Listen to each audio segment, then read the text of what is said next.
শিক্ষা খাতে দুর্নীতি বন্ধে জিরো টলারেন্স নীতি গ্রহণ করিব বলে জানাইয়ে নতুন শিক্ষা উপমন্ত্রী ব্যারিস্টার মহিবুল হাসান চৌধুরী রোফেল। সেই সাথে চট্টগ্রামত নতুন গড়িয়ে স্কুল কলেজের সরকারি গড়নের উদ্যোগ লইব বলে জানাইয়ে তিনি সরকারের উপমন্ত্রী হিসেবে শপথ গ্রহণ করিবার পর আজি ফজরত শাহ মানত বিমানবন্দরত আয় পৌঁছাইলে জেলা প্রশাসন ও দলীয় নেতাকর্মী হল ব্যারিস্টার নৌফেলের স্বাগত জানাই। এরপর সকাল 11টার দিকে সার্কিট হাউসত দলীয় নেতাকর্মী সকলের লগে একান মত বিনিময় সবাই শিক্ষা উপমন্ত্রী জানাইয়ে প্রশ্নপত্র ফাঁস একান বড় চ্যালেঞ্জ, আর এই চ্যালেঞ্জ ব্যাকিনে মিলিয়ে নেই মোকাবেলা করিব।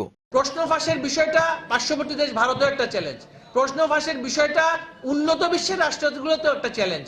এই চ্যালেঞ্জটা প্রতি বছরই আসবে, প্রত্যেক পরীক্ষার সময় আসবে। এই চ্যালেঞ্জটা আমাদেরকে সকলে একসাথে মিলে মোকাবেলা করতে হবে, কারণ এই চ্যালেঞ্জটা প্রশ্ন মুদ্রণ যেমন করতে হবে, আবার আমাদের অনেক পরিকল্পনা আছে যে প্রশ্ন তথ্য প্রযুক্তি ডিভাইসের মাধ্যমে, ইন্টারনেট ডিভাইসের মাধ্যমে আধুনিক পদ্ধতিতে প্রশ্ন যেন পাওয়া যায়, যাতে করে সেই ক্ষেত্রে ফাঁসের বিষয়টা, প্রিন্টিং এর বিষয়টা কমিয়ে আনা যায়, সেটা একটা চিন্তা ভাবনা হচ্ছে। এর আগে সার্কিট হাউসত জেলা প্রশাসনের পক্ষতুন শিক্ষা উপমন্ত্রী ব্যারিস্টার মহিবুল হাসান চৌধুরী নোফেল রে গার্ড অফ অনার জানানো হয়।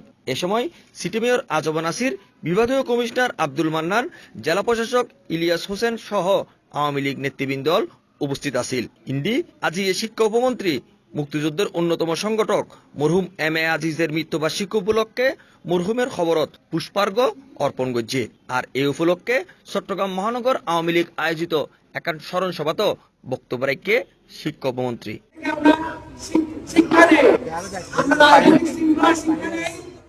Text news C+ Chittagong.